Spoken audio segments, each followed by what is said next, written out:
Hello दोस्तों, कैसे हैं आप सब। उम्मीद है आप सब मस्त होंगे। तो BSc second year third semester में केमिस्ट्री पहली यूनिट जो है हमारी केमिकल काइनेटिक्स, इसके हम क्वेश्चन प्रैक्टिस कर रहे थे, जिसमें मैंने लाइव आपकी क्लास लिया था। तो उसमें कुछ टेक्निकल प्रॉब्लम के कारण वो क्लास बंद करनी पड़ी थी, जिसमें मैंने 2 क्वेश्चन आपको मात्र प्रैक्टिस कराए थे। फिर कुछ प्रॉब्लम हो गई थी, इसलिए मैंने रोक दिया था। तो इसके आगे कंटिन्यू हम करेंगे। इसमें केमिकल काइनेटिक्स जो पहली यूनिट है, इसके इम्पोर्टेंट क्वेश्चन है, न्यूमेरिकल प्लस थ्योरी दोनों टाइप के क्वेश्चन है। ठीक है, फिजिकल केमिस्ट्री का पार्ट है केमिकल काइनेटिक्स। इसका पहला क्वेश्चन जो था ये मैंने आपको करवा दिया था, तो छोटा सा वीडियो चैनल पे इसी पे पड़ा है, अगर आप नहीं देखें तो उसको देख लेना।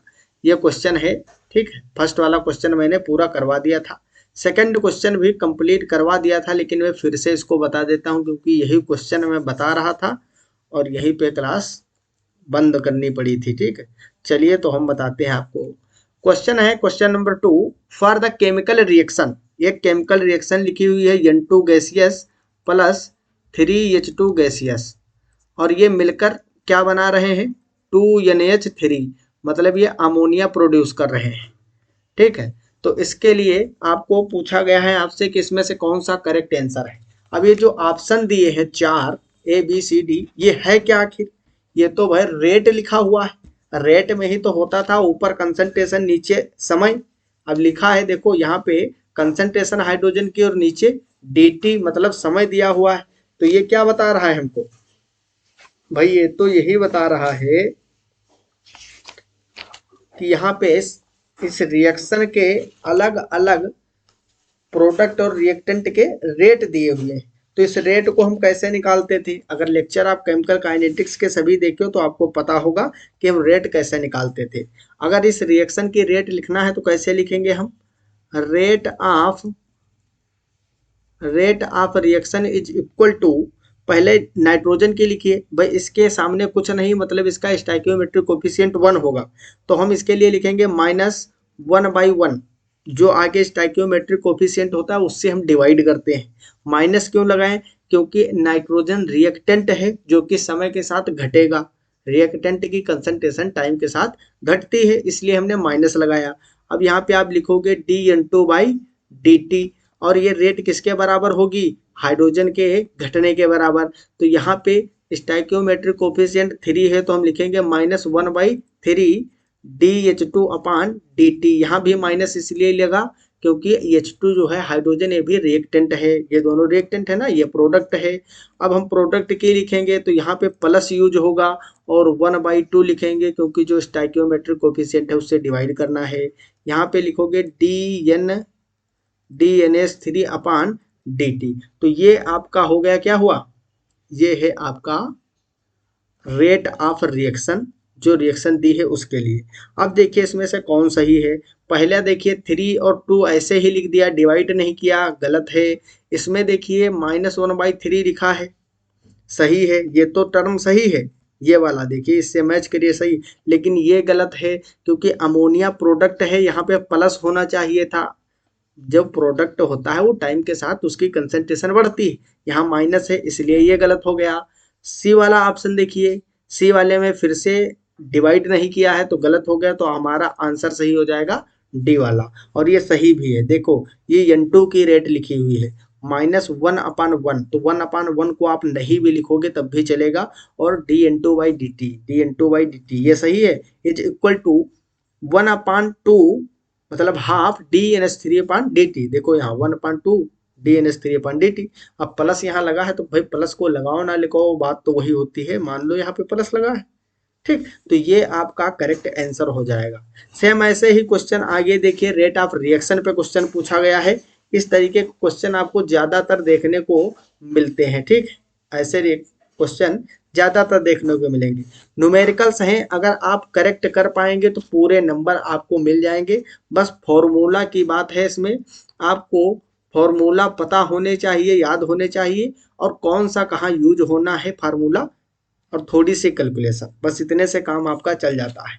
तो क्वेश्चन है third, a first order reaction has a rate constant of 2.303 × 10⁻⁻⁻⁻⁻⁻⁻⁻⁻⁻⁻⁻⁻⁻⁻⁻⁻⁻⁻⁻⁻⁻⁻⁻⁻⁻⁻⁻⁻⁻⁻⁻⁻⁻⁻⁻⁻⁻⁻⁻⁻⁻⁻⁻⁻⁻⁻⁻⁻⁻⁻⁻⁻⁻⁻⁻⁻⁻⁻⁻⁻⁻⁻⁻⁻ 3 second inverse. तो भैया ये रेट कांस्टेंट की वैल्यू दी हुई है फर्स्ट ऑर्डर रिएक्शन के लिए, के है, के की वैल्यू कितनी है 2.303 गुणे 10 की पावर -3 सेकंड इनवर्स। ठीक है। The time required for 40 gram of this reactant to reduce to 10 gram will be. मतलब आपको टाइम बताना है, कितना टाइम, जब ये रिएक्शन में जो मटेरियल है वो 40 ग्राम से घटकर 10 ग्राम रह जाता है, तो इसके बीच में लगने वाला जो टाइम है वो बताना है आपको। क्या बताना है? टाइम। यहाँ पे आपको log2 की वैल्यू भी दे रखी है, जो कि जनरली दे दिया जाता है, बाकी आपको याद भी होगी। log2 की वैल्यू 0.3010 होता है, ठीक है, जो कि दे रखी है। अब ये टाइम आपको कैलकुलेट करना है, ये टाइम आपको निकालना है। आपको पता है भाई, ये इतना डाटा दिया हुआ है, आपको ये तो पता ही है कि ये जो 40 ग्राम है, 40 ग्राम ये क्या होगा, ये आपका इनिशियल कंसंट्रेशन होगा। क्या होगा? Initial concentration. और ये जो 10 ग्राम बचा हुआ है रिमेनिंग, इसको हम बोलते हैं कंसंट्रेशन एट टाइम टी। जब टाइम कुछ टी हो गया होगा तब कितनी बची होगी? 10 ग्राम। तो यही बीच का भाई टाइम ही तो हमको निकालना है। ये हमारी इनिशियल कंसंट्रेशन है, जिसको ए नॉट से हम रिप्रेजेंट करते हैं। तो for a first order reaction, first order reaction, first order reaction के लिए हम कौन सा इक्वेशन यूज करते हैं? K is equal to 2.303 upon time T log concentration of A naught upon A T. ये कंसंट्रेशन है इनिशियल, और ये लास्ट में जो बची हुई है रिमेनिंग फाइनल कंसंट्रेशन जो आपकी बची हुई है। अब इसकी वैल्यू रखिए भाई, वैल्यू रखिए आप। अब देखो के की वैल्यू भी आपको दे रखा है और टी पूछा है। क्या पूछा है? टी। तो आपको टी को इधर ले जाना है और के की वैल्यू को इधर लाना है। ठीक। तो यहाँ पे टी आपका क्या हो जाएगा? 2.303, और यहाँ आपका के नीचे आ जाएगा और टी ऊपर जाएगा, यही होगा ना। अब के यहाँ जो आएगा तो के की वैल्यू क्या है भाई? के की वैल्यू भी ये दे रखी है 2.303 गुणे 10 की पावर -3। तो यहाँ पे रख दीजिए 2.303 गुणे 10 की पावर -3, और यहाँ पे आ जाएगा आपका log a, और 40/, ये क्या हो जाएगा? 10। अब 0 से 0 को काट दो, 0 से 0 को काट दिए और सॉल्व करिए इसको, ये भी कट जाएगा आपका। बचेगा क्या? 1/10 की पावर -3, ये नीचे वाला बचा, ये तो कट गया। और क्या बचा? log 4 को आप लिख सकते हो, log बेस 10 तो होगा ही यहाँ, 4 को लिख सकते हो 2 की पावर 2 लिख सकते हो। अब ये जो पावर है आपकी 2 की पावर, ये आगे आ जाएगी आपकी। भाई आपको पता ही है log की प्रॉपर्टी में क्या होता है, जो पावर होती है वो कहाँ आ जाती है? log 2 की पावर 2 है ना, तो ये 2 आगे आ जाएगा। तो इसको सॉल्व करोगे तो ये हो जाएगा 2/10 की पावर -3 और log 2। अब आपको log 2 की वैल्यू इसीलिए दे रखा था, log 2 जो है इसकी वैल्यू 0.3010 इसीलिए क्वेश्चन में दे रखी थी, क्योंकि भाई क्वेश्चन में दे रखी तो यूज जरूर होगी। अब यहाँ पे आप जब वैल्यू रखोगे 2/10 की पावर -3, और log 2 की वैल्यू कितनी होती है? log 2 की वैल्यू यहाँ पे रख दीजिए आप गुणे 0.3010। ठीक।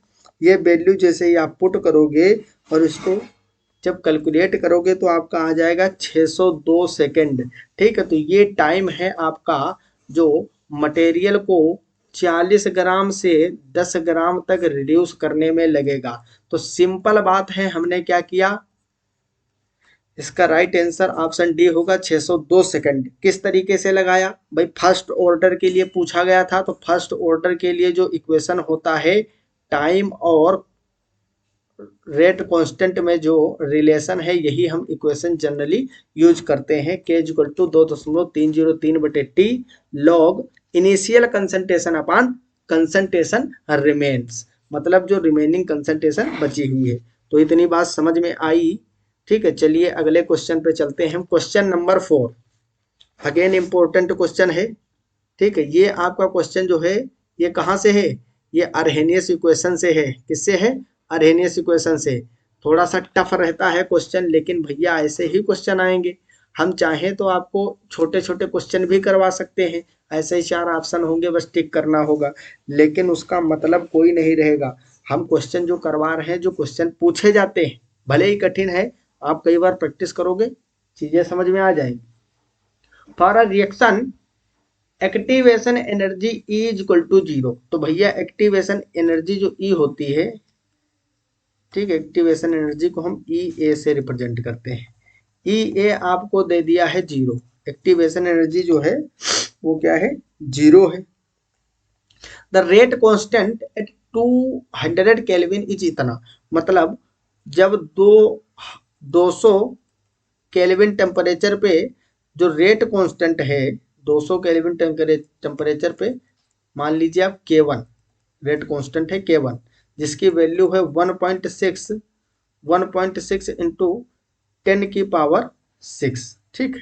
और जब टेम्परेचर बढ़ा देते हो आप, 400 केल्विन कर देते हो, तब जो रेट कांस्टेंट है वो क्या होगा, तब आपका जो नया रेट कांस्टेंट होगा K2 वो क्या होगा, यही पूछा गया है। और आपको गैस कांस्टेंट जो होता है, यूनिवर्सल गैस कांस्टेंट आर, इसकी वैल्यू दे रखी है 8.314 जूल पर केल्विन पर मोल। तो ये तो जनरली आप सभी जानते ही हो।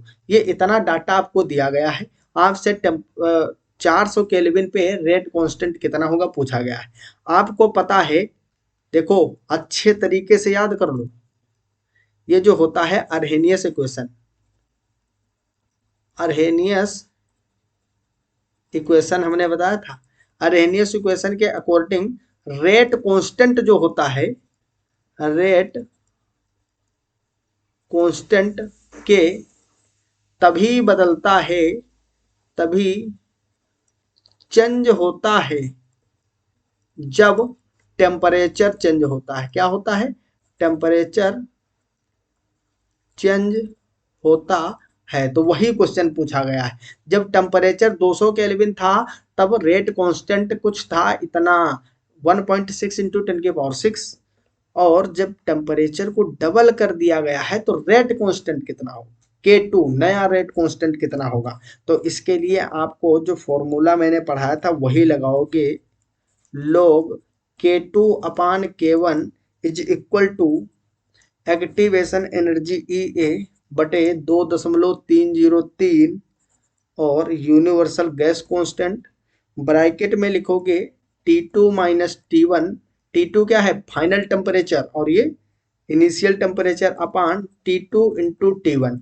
ये फॉर्मूला एक मैंने आपको पढ़ाया था अर्हेनियस इक्वेशन में, ठीक। तो इसी का आप यूज करोगे। अब यहाँ पे आप वैल्यू रख दीजिए, आपको लोग K2 तो भाई निकालना ही है, K1 की वैल्यू रखिए आप। K1 कितना था, 1.6 इंटू 10⁻6 इज इक्वल टू, ये क्या है, ये तो 0 है, ई ए क्या है आपका भाई, ई ए जो है ये है 0। अब भाई ये 0 है तो ये पूरा टर्म क्या हो जाएगा, ये पूरा टर्म आपका 0 ही हो जाएगा। क्या हो जाएगा, 0 हो जाएगा। तो यहाँ पे क्या हुआ, K2 upon 1.6 into 10⁻6 is equal to 1, is equal to 1। अब यहाँ से K2 आपका कितना निकल के आएगा, K2 जो है भाई, लोग को इधर ले जाओगे तो लोग 10⁻0 है, तो ये क्या रह जाएगा, यहाँ पे 1 रह जाएगा, ठीक। तो यहाँ पे क्या है, अब आप K2 निकालिए, K2 निकालोगे तो ये जो है ये मटेरियल आपका इधर उठ के जाएगा, इधर जाएगा ना, तो ये हो जाएगा 1.6 इंटू 10⁻6, रिमेंस कांस्टेंट रहेगा। क्यों, क्योंकि भैया यहाँ पे एक्टिवेशन एनर्जी जो है वो 0 थी, ठीक है। तो एक्टिवेशन एनर्जी का पूरा खेल था यहाँ पे, तो ये जो है रिमेंस कांस्टेंट रहेगा, और ऑप्शन जो है इसका बी करेक्ट होगा, ठीक। ये किसके अकॉर्डिंग लगाया है हमने, ये अर्हेनियस इक्वेशन के अकॉर्डिंग आंसर आया है। चलिए भैया अगला क्वेश्चन, बात करते हैं हम अगले क्वेश्चन की। क्वेश्चन नंबर 5, ये थ्योरेटिकल क्वेश्चन है और बड़ा ही इंपॉर्टेंट क्वेश्चन है। बहुत ही केयरफुली आपको एक एक ऑप्शन पढ़ना है, ऐसे ही क्वेश्चन आएंगे पेपर में, ठीक। ऐसा मत सोचो कि बड़ा हलवा क्वेश्चन आएगा, वैसे ये भी हलवा ही है, बहुत कठिन थोड़ी ना है। आप करिए तो पहले इसको पढ़िए अच्छे से।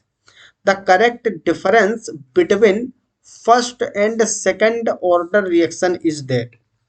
First and second order reaction जो है, इसमें आपको बताना है करेक्ट कौन सा है, करेक्ट ऑप्शन चूज करना है। क्या चूज करना है? करेक्ट ऑप्शन जिसमें बताया गया हो फर्स्ट और सेकंड ऑर्डर में डिफरेंस।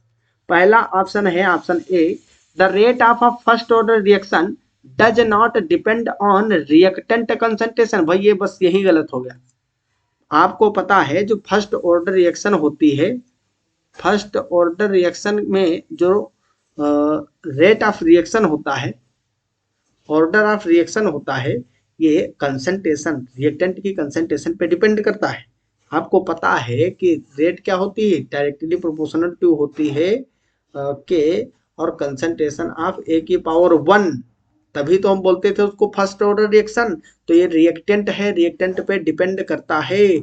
चलिए अगला ऑप्शन देखते हैं। इसी तरीके से आप एलिमिनेट कर सकते हो ऑप्शन। ऑप्शन सेकंड है, the half life of a first order reaction does not depend of A not. A not क्या है? Initial concentration. बिल्कुल करेक्ट बात लिखी हुई है, क्योंकि जो हाफ लाइफ होती है फर्स्ट ऑर्डर रिएक्शन की, फर्स्ट ऑर्डर रिएक्शन की हाफ लाइफ क्या होती है?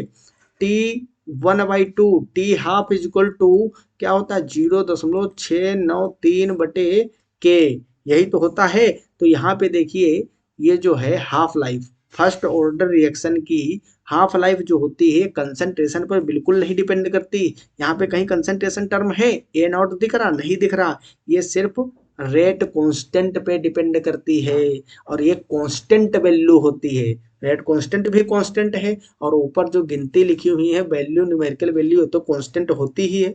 3 अब थोड़ी ना बदल जाएगा, 6 9 3 जो है ये तो वही रहेंगे। तो ये किसी पे डिपेंड नहीं करता है। समझ में आई? टेम्परेचर पे डिपेंड करेगा। क्यों? क्योंकि टेम्परेचर पे के डिपेंड करता है। टेम्परेचर चेंज करोगे के चेंज करेगा, जब के चेंज होगा तो टी हाफ भी चेंज होगा। लेकिन ये जो इनिशियल कंसंट्रेशन है ए नोट, इस पे डिपेंड नहीं करता है।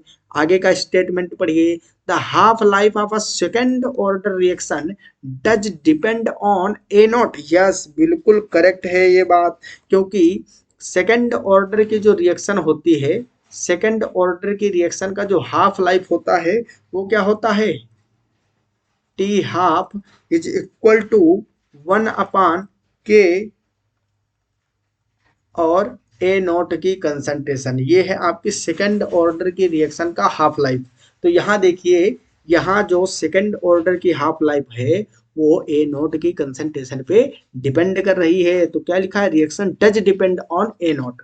यस, बिल्कुल करेक्ट ऑप्शन है ऑप्शन बी। तो इस तरीके के क्वेश्चन आपको देखने को मिलेंगे। बहुत बड़े बड़े लिखे होंगे, लेंदी होंगे, तो आपको लगेगा बड़ा कठिन है, लेकिन बड़े ही आसान ऐसे होते हैं क्वेश्चन। बस आपको जितना मैंने क्लासरूम में पढ़ाया है बस वही याद रखना है। अगर उतना ही आपको याद है और वही आप अप्लाई कर दिए तो मैंने कोई पॉइंट छोड़ा नहीं, ये समझ लेना आप। सारे क्वेश्चन सॉल्व हो जाएंगे। ठीक, चलिए अगला क्वेश्चन है, question number 6। When initial concentration of the reactant is double, मतलब इनिशियल कंसंट्रेशन मान लो ए था और इसको आपने क्या कर दिया? डबल कर दिया। ठीक, the half life period does not depend on reactant concentration. बताइए, क्वेश्चन नंबर 6 है। अरे भाई, जो हाफ लाइफ होती है, half life T half for zero order reaction is equal to initial concentration upon 2K, इस तरीके से होती है ना। तो भैया जब कंसंट्रेशन डबल करोगे, कंसंट्रेशन को डबल करोगे, यहाँ देखो ओवरऑल क्या निकल के आ रहा है? जो टी हाफ है, हाफ लाइफ, ये डायरेक्टली प्रोपोर्शनल है कंसंट्रेशन ऑफ ए नॉट के और इनवर्सली प्रोपोर्शनल है के। तो हम कंसंट्रेशन की बात कर रहे हैं। डायरेक्टली प्रोपोर्शनल का मतलब जितना इसको बदलोगे उतना ये भी बदलेगा। समझ रहे हो ना।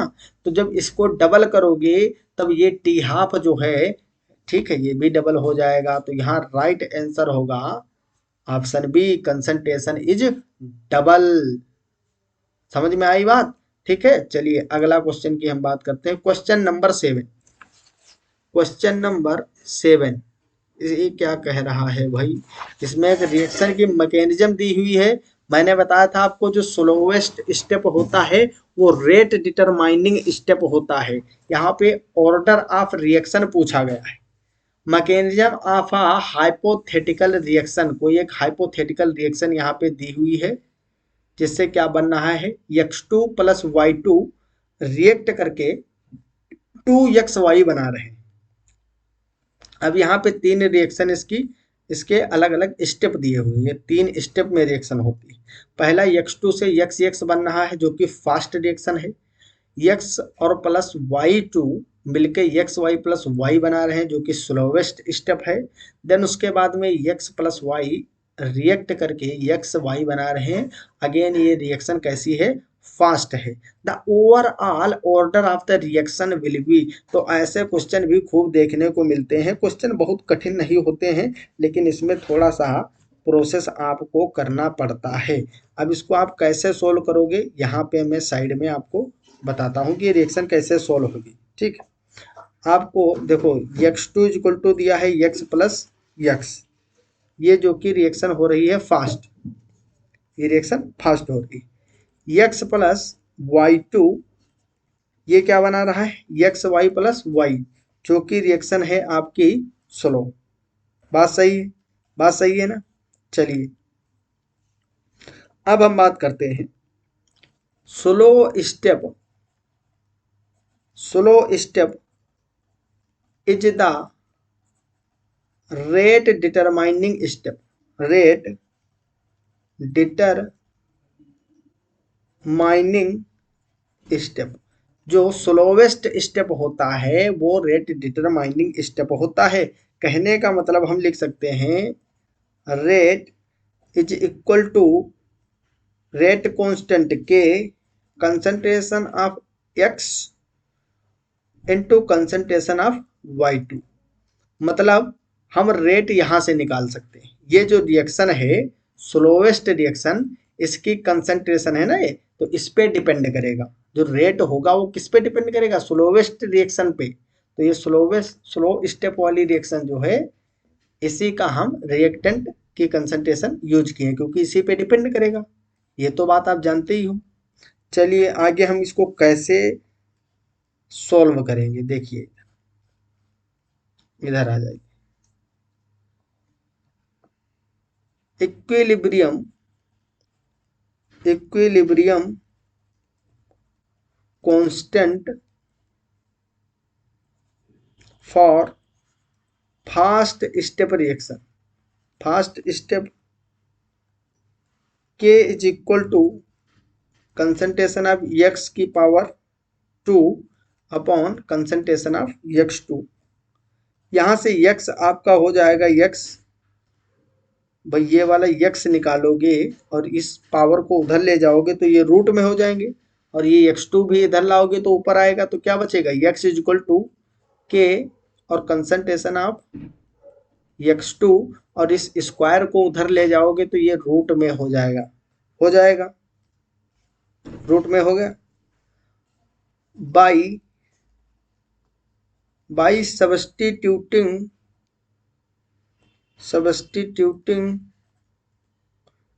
concentration of x in equation first. भाई फर्स्ट इक्वेशन हम इसको बताए थे ना, ये है जो हमारा ये फर्स्ट इक्वेशन है। अब यहाँ पे x की वैल्यू रखना है।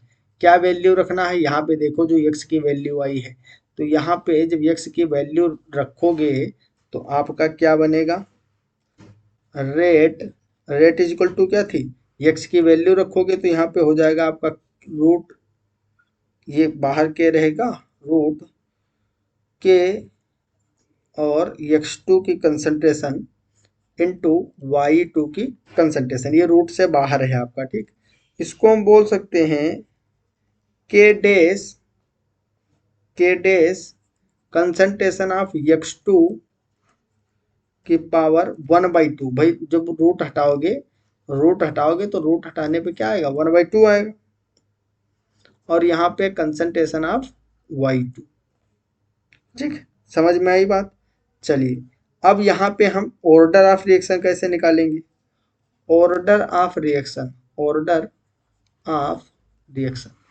अब भाई रेट पता है तो ऑर्डर ऑफ रिएक्शन निकाल ही सकते हो। ऑर्डर क्या होता है, इन सब की पावर होती है ना, ये पावर जोड़ेंगे हम। क्या करेंगे, पावर जोड़ना है तो पावर जोड़िए।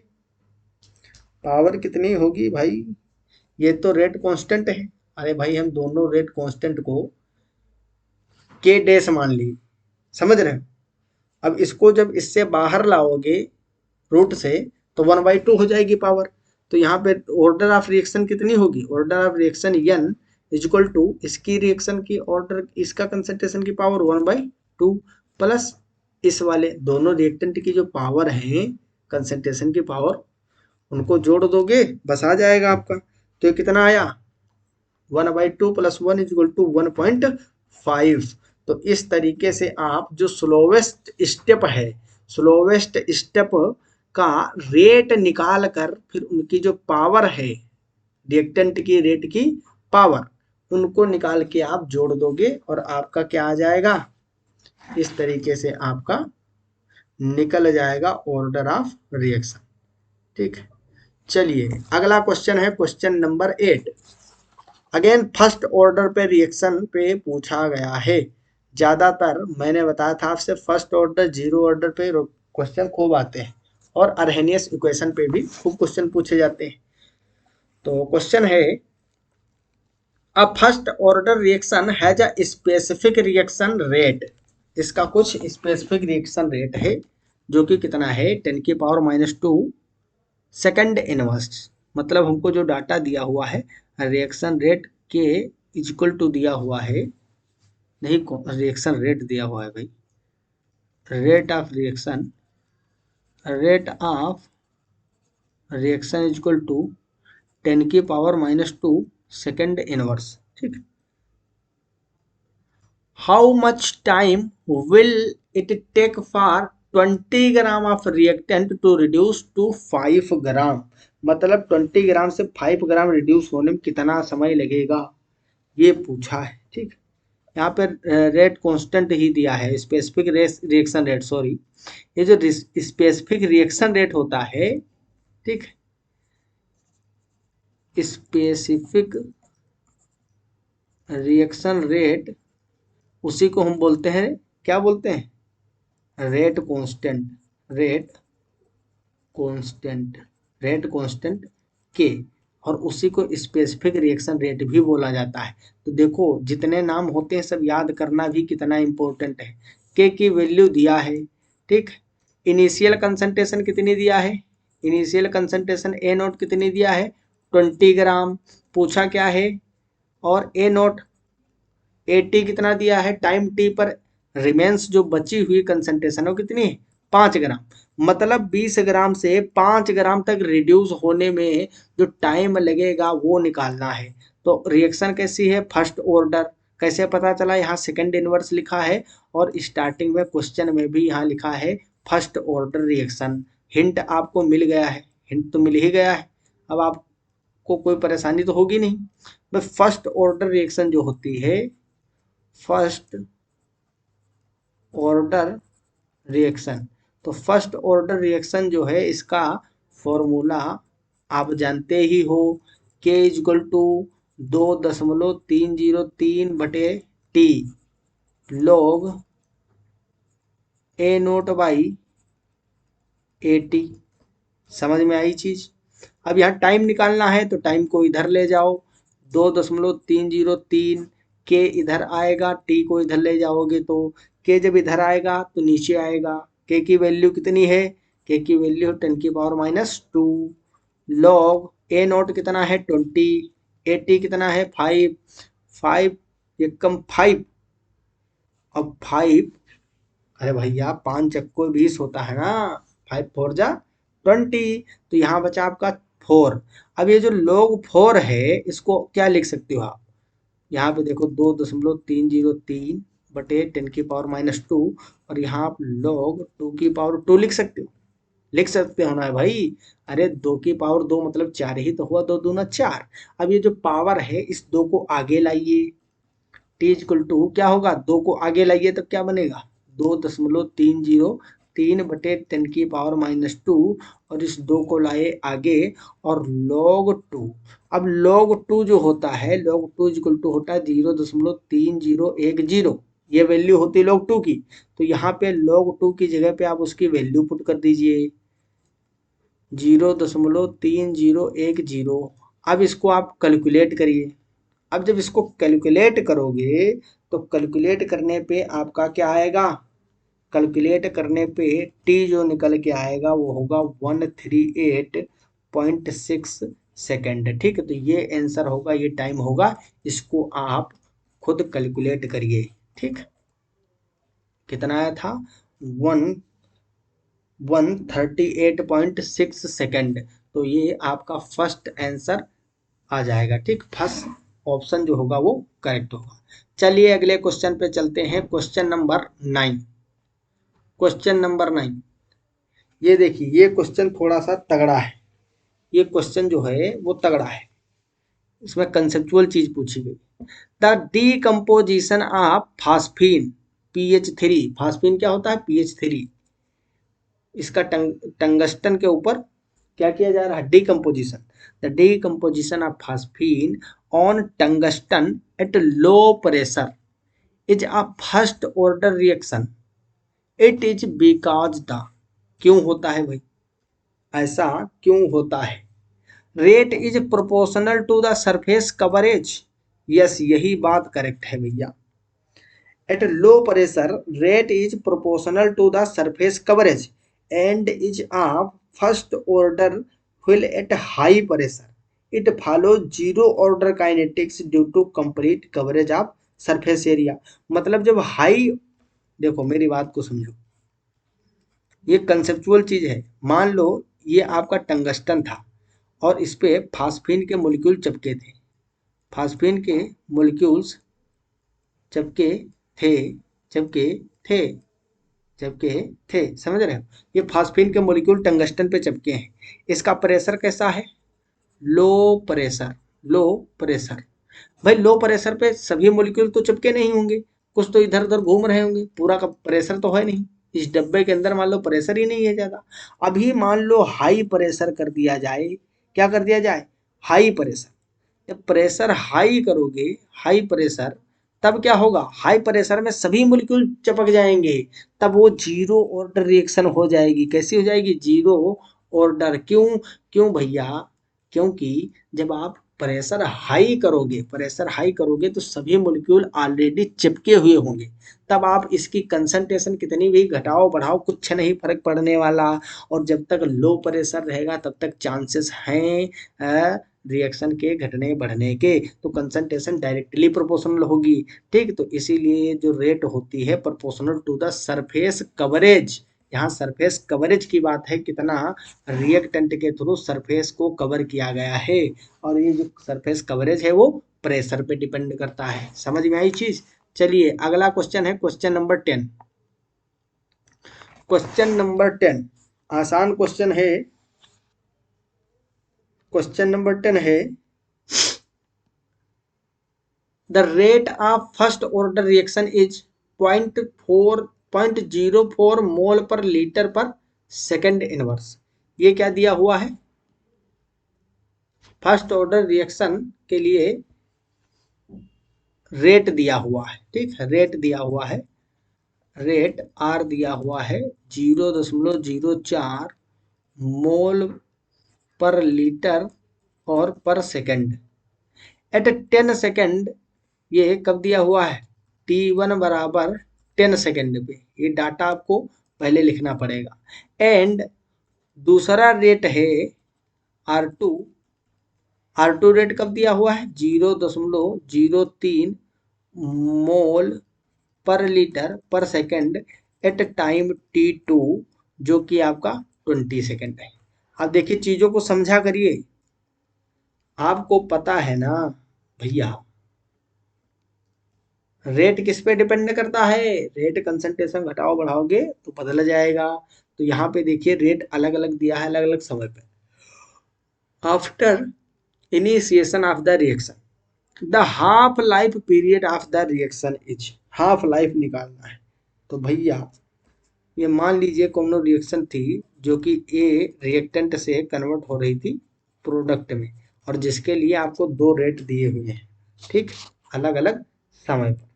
अब इसको कैसे निकालोगे भाई? फर्स्ट ऑर्डर की रिएक्शन है, तो फर्स्ट ऑर्डर की रिएक्शन में क्या करते हो आप?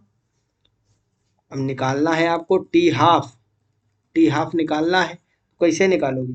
फर्स्ट ऑर्डर रिएक्शन के लिए आप पढ़े हो के इज इक्वल टू 2.303 बटे T2 minus T1 log initial concentration upon final concentration. यही तो पढ़े हो, यही तो होता है फर्स्ट ऑर्डर रिएक्शन के लिए।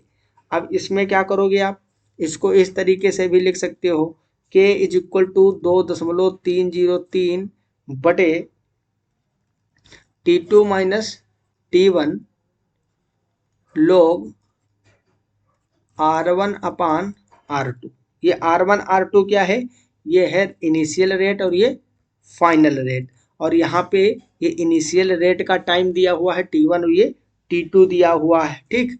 आपको पता है कि रेट डायरेक्टली प्रोपोर्शनल होती है कंसंट्रेशन के, तो कंसंट्रेशन की जगह पे आप रेट को यूज कर सकते हो ना भाई, ये तो जानते ही हो। रेट डायरेक्टली प्रोपोर्शनल होती है कंसंट्रेशन की।